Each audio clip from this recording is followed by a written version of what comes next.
Hi, everyone, and welcome to the Secret Art of Business. And today, my guest is Stephanie Nivinskus, and her business is Sizzle Force Marketing. And what's so funny is I've never forgotten that name from the minute you said it because it is just so freaking catchy. So, welcome, Stephanie, and thank you so much for being here today. Thank you. It's a pleasure. You have just, a lot of hats that you wear in your business, and you do marketing, which is very close to my heart because I used to do that before I did this. And I love how marketing people think. And you have now been faced with this whole new change agent, if you will, that is called AI. And if people stay tuned towards the end, I want you to kind of dig in that a little bit more. But for right now, just as a top layer, what are you doing at Sizzleforce that you're excited about? Yeah, well, what I'm really excited about right now is where the world is at, where we're talking about AI, all things AI. We are a fractional CMO agency, and we do fractional CMO work as well as implementation. However, now that AI has become something that's known by the masses, we are an agency that is powered by AI and perfected with HI. And HI stands for human Oh, I intelligence. love that. And I So, want you to kind of explain what a fractional CMO is because I think more people might need it than they think. yeah. So when you're running a company and you have outgrown the phase of DIY slash hiring contractors on Upwork to do random jobs, but you are not in the phase of hiring an internal marketing department, we are the fractional CMO is the perfect midpoint, right? That's the time where you need a fractional CMO. A fractional CMO provides the high level leadership, strategic direction, and whatnot for the marketing team. In most fractional CMOs, you just get that, and then they will guide you to the process of hiring other people. We do it a little differently. Our implementation team comes with the package. So you get me as your fractional CMO doing the high level strategy and direction. You also get my implementation team to do all the day to day work. And because we already work together and we have our rhythm and all that stuff, you don't have to deal with any of those difficult kinks and wondering, are people going to be reliable? Are they any good? Are they going to meet deadlines? What is their price point going to be? All of that is erased. Because your team's got it. You We get got in there and you got it because you've done it. Yeah, you could think of us as an all-inclusive marketing department that is available for you on a part-time basis. I love it. And you also could pair well with people they might already have on their team too. Like they might have more junior staff or something that could really use some leadership or be able to plug in somehow. You can definitely work with their team that's in place too. Yeah, for sure. We often will train junior staff members to do certain things so that the company knows they're being trained by seasoned experts who have been in the trenches and actually done the thing, as opposed to just, a lot of these kids. I have three of them, so I know I have two kids in college right now. Right when you get out of school, you don't know how to do anything, Right. right? You You think you are do. learning on your own. What's that? You think you do. You think you know everything, Exactly. but you really know a lot of classroom theory. That's what you know, right? And maybe you picked up a little thing with an Oh yeah. internship along the way, right? But we often are training those employees and how to do things right, and it's great for the company because they know they're getting trained by seasoned marketing experts that are literally in the trenches day to day. It's not classroom theory, it's day to day working with other companies, growing companies. What does it look like? I really, really love that. And I love that you also kind of introduced it by saying, when you're kind of past the DIY because a lot Mhm. of entrepreneurs or people that are growing their business just try and figure it out. And there is a love for that when you are an entrepreneur, the figuring out, I know what I want this to say, but there is a point where you do kind of need to tap out and kind of pass it on to somebody who even knows more so you can get back to just being that president, that entrepreneur and grow in other ways. So that's Yeah, oftentimes when an entrepreneur unless they have a significant marketing background, oftentimes if they insist on staying in that marketing role, that's the biggest bottleneck to their success. Yes. And that was probably one of, well, I know it is one of the very last things I let go of because I did have a marketing background. But Yeah. then it only got me so far, you know? Yeah. So Yeah. yeah, we do outsource a lot of that now too, because yeah, after a while, you just don't have time for that. Yeah.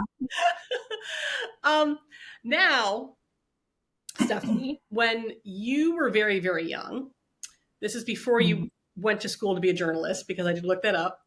What were you doing as a kid that was fun and creative and really started sparking this interest in other things other than just, because you could have done anything, but you started somewhere, just finding things that really kind of sparked your curiosity and your innovation. So what were some of those things that you did as a very young child that Yeah. There were contributed to that? two. There were really kind of two umbrellas when it came to fun as a kid for me. And one of them was drama. I was in every school play, every church play, everything. If Mm-hmm. it involved a stage, I wanted to be on it. I wanted to sing. I wanted to dance. I wanted to recite lines. I wanted to do all of those things, which little did I know would end up being a wonderful skill to have as an adult, because now I can get on a stage and teach without fear, Yes. right? And I can teach in a way that I can read an audience, and I can teach in a way that's going to deeply resonate with them and make people laugh and, make learning fun, right? Um, the other theme was writing. I started writing in a diary. It was a hot purple diary that I got from, remember those Scholastic book fairs Oh, that they used to yes. have? Yes. And you get a paper little magazine where you could pick out your books. Mm-hmm. And they had this hot purple book, and it had a lock on it because it Oh, was like perfect. Yes. classy, Yep. right? You got big secrets that you need to Yeah, lock up. I had a lot of secrets in sixth grade, I'm telling you. And I got that in the sixth grade, and I wrote in a diary. That was the beginning of something. I had no idea where it would lead, but I wrote in a diary every single day of my life until I became a mom.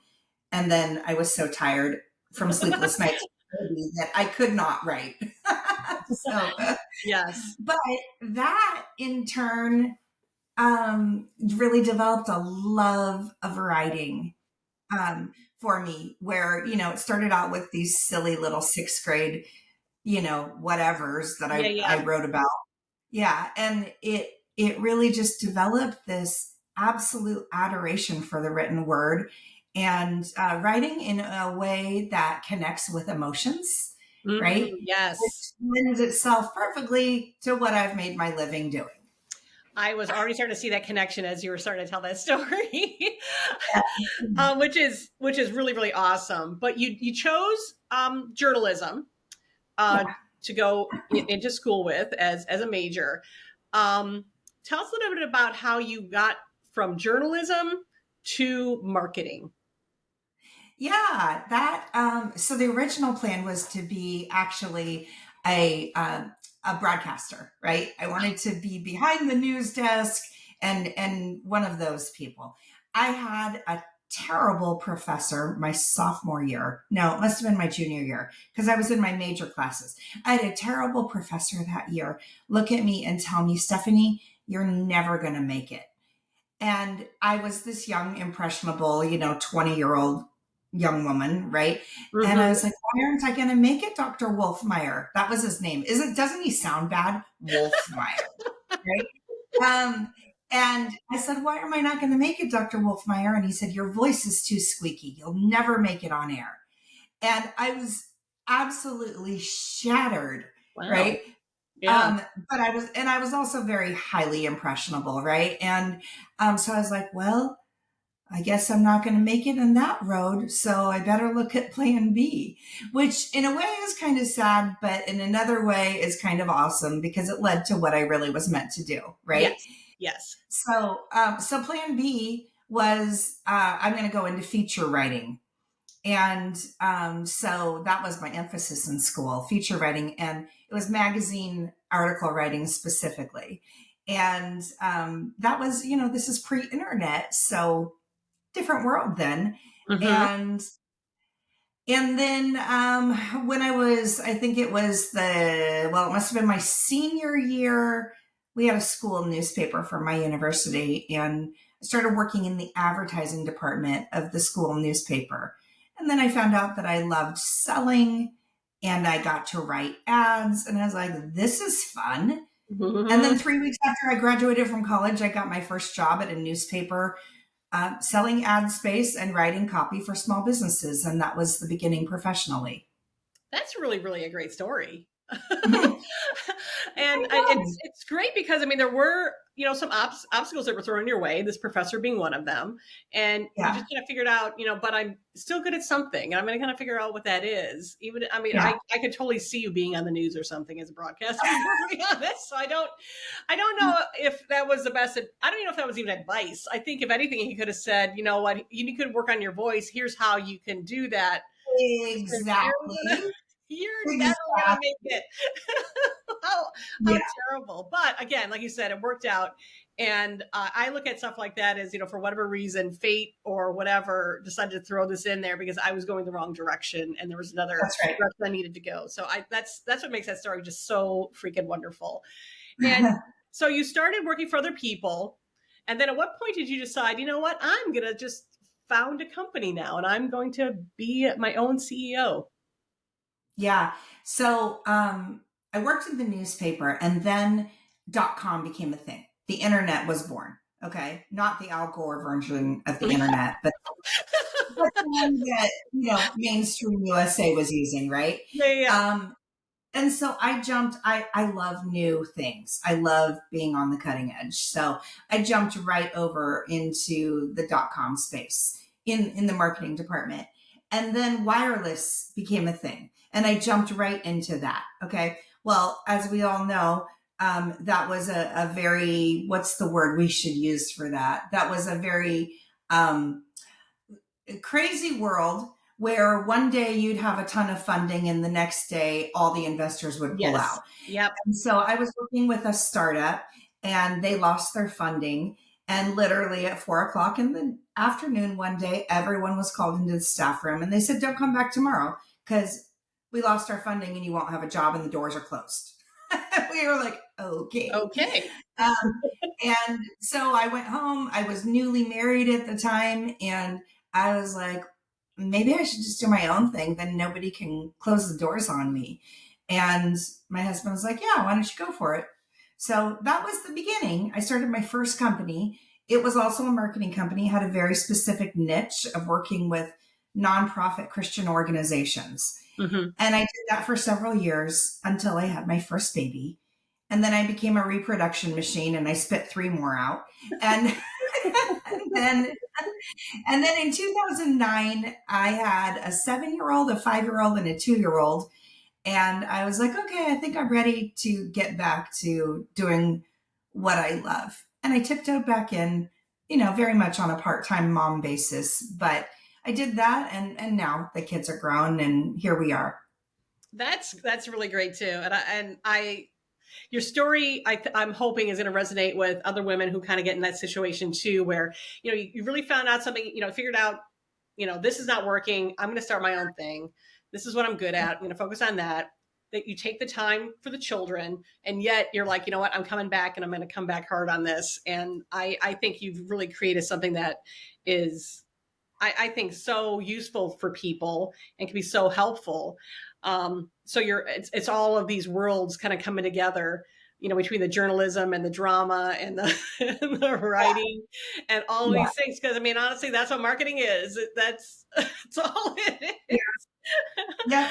um, and you've kind of queued me up to kind of ask this question now, which is about AI, because you talked about, what this, and we talk about in a way where sometimes a lot of this stuff happened like so long ago, pre.com and all that. It really wasn't all that long ago. We have had a lot of change in our careers that we have had to respond to. And now Yeah. the next thing you're tackling is AI. So Yeah. let's talk a little bit about that, because I do still want this to be about you and, how you felt at the time of like, okay, here it is. Because there's a lot of people who will be listening. They'll be like, hear it. And they're like, oh my God, what do I do? Let's talk Mhm. about, how, um, how we should be feeling right now, I guess, and what we should be doing, and how you see this. I'm going to guess more as a tool than something that we need to kind of be totally freaked out about. So, Yeah.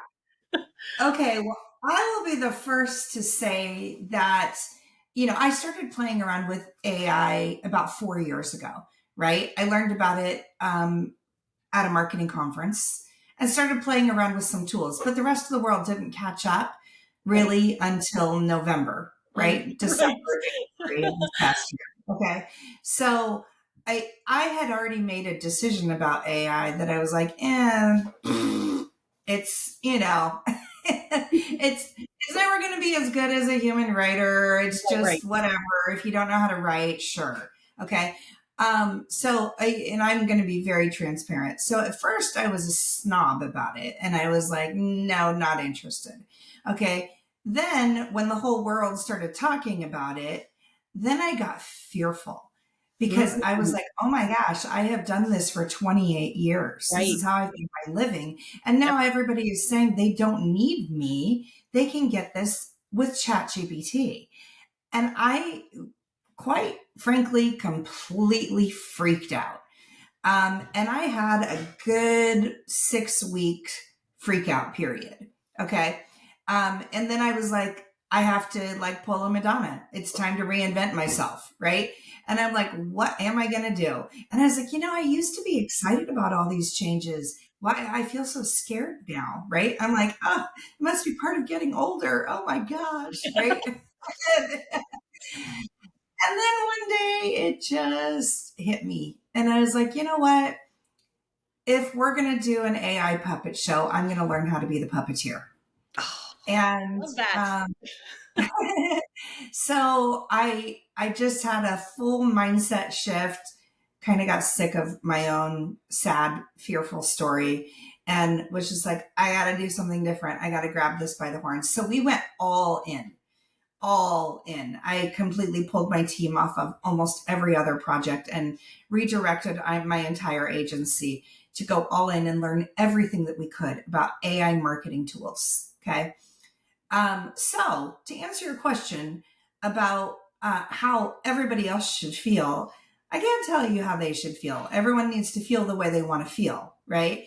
However, I know that there is a segment of the population who is very fearful of AI, very fearful. And I understand why, because for 6 weeks I was in the exact same place, right? What I learned as I got deeper and deeper and deeper into studying it is that AI is like the best assistant you've ever had in your life. It's the assistant that does the grunt work you don't want to do anyways. It's the assistant that takes things 90% of the way and then just leaves about 10% of the room for you to polish and perfect, right? It's the assistant who never gets sick, never complains, never demands a raise, right? Mm-hmm. And so my encouragement to people is to understand that this is a wonderful, wonderful tool and asset that we have. This is not a threat.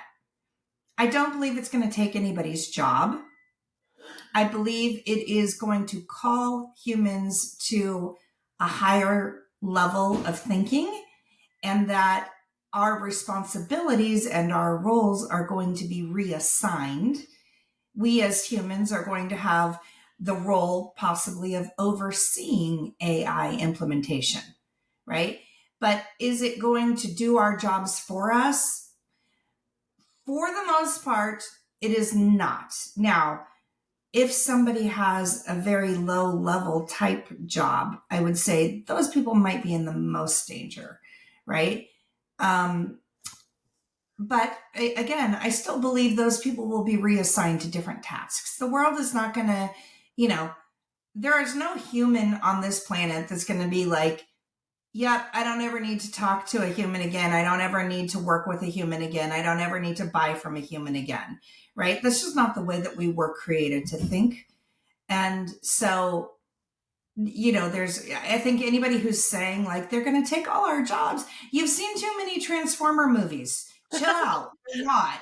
So, They all get destroyed in the end anyway, don't they?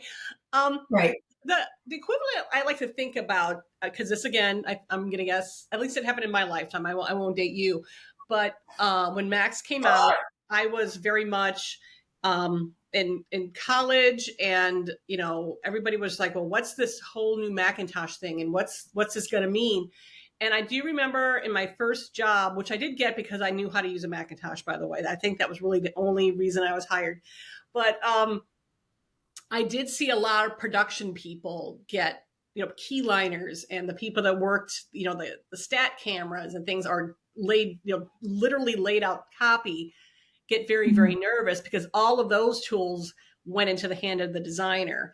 Now, the Right. people that decided, and I will say decided, to educate themselves about this new technology did perfectly fine. They actually kind of elevated themselves now into designer level versus just being a production person. So, Yeah. is that a fair comparison? Absolutely. Okay. Yeah. And it's with the advent of anything new, roles and responsibilities change, right? So those people that had those tasks before, I mean, they didn't render themselves unemployed for the rest of their lives, right? Hopefully they didn't, anyways. There's no Mhm. reason they should have. They should have just been repositioned into doing something else, right? I mean, it's like I think about it like when, trains came along, right? When airplanes came along, all of a sudden it was no longer you can walk or take a ship. It's you can get on this train that moves on the ground at racing speeds. Did that worry all the people that ran the ships? Probably, right? Did The when stagecoach when operators got a little sweaty. yeah, when the plane became a thing, did that make all the train people go like, "Oh no, we're not going to have jobs anymore," right? And you know what? It's the way the world progresses, and it's normal to have fear. But I love the way that you said it's a choice because it 150% is a choice, right? I mean, there were plenty of people back in the 90s who put their head in the sand, dug their heels in, and said, I will not learn this internet thing. Yes. I'm not doing this website thing. This is ridiculous. This is a trend, blah, blah, blah. Well, it's a pretty good trend. So, Oddly caught on. But yeah. to speak to those people, they're like, you know what, I'm not going to do another wave of this. They can call you. They can call you at Sizzleforce, and you could be their marketing team, and they won't have to worry about it at all. They can just stay in their own comfort zone, and I would advise that really for anybody. If you kind of get into some sort of position, I can't drive a semi truck, but if I needed something hauled, trust me, I'm going to hire someone to do it for me. So Right. yeah, it's a little bit of kind of picking your own poison here too, but it's not that tough. I like that you said too at the very beginning you just started to play with it, and that's one of the things I first did. But it was November for me. It wasn't 4 years ago. Like, let me just play with this and see what happens. It's really kind of cool. It is a cool tool. I will say that Chat GPT is what I'm talking about specifically, but I've seen some of the other things too, which I thought were really kind of interesting as well. But again, it is still just artificial intelligence. It's not human intelligence, and we still need to have that work for us. And maybe we can just work a lot easier if we have both. Um, Well, I'll tell you what the key is with AI. Okay. If you really want to take the results from being mediocre to amazing, the key is training the bot. All right. okay. And you have to train the bot to do what you want it to do. Now, that might make your listeners be like, oh my gosh, I'm not like an IT person or a coder. I don't know how to train bots, whatever. It's actually surprisingly simple. It comes down to knowing what the right questions are to ask and then answer for your AI tools, right? And people like me, we teach people how to train their bots, Mm-hmm. right? And you do have to know anything about technology to do it very, very successfully and completely elevate what you're getting from a tool like ChatGPT or whichever one you choose. You take your results from here to way up here, 300 feet higher.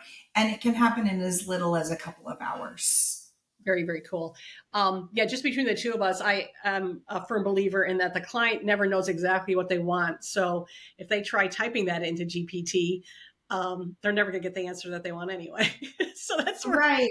that's where the marketing people can come in and just say, okay, I'm going to ask you the questions, and then we'll figure out Yeah, what it is that you want. that's right. That's right. Very cool. I loved your insight. I love that you kept it, just very understandable and calming. And that's going to be a really great help for many people.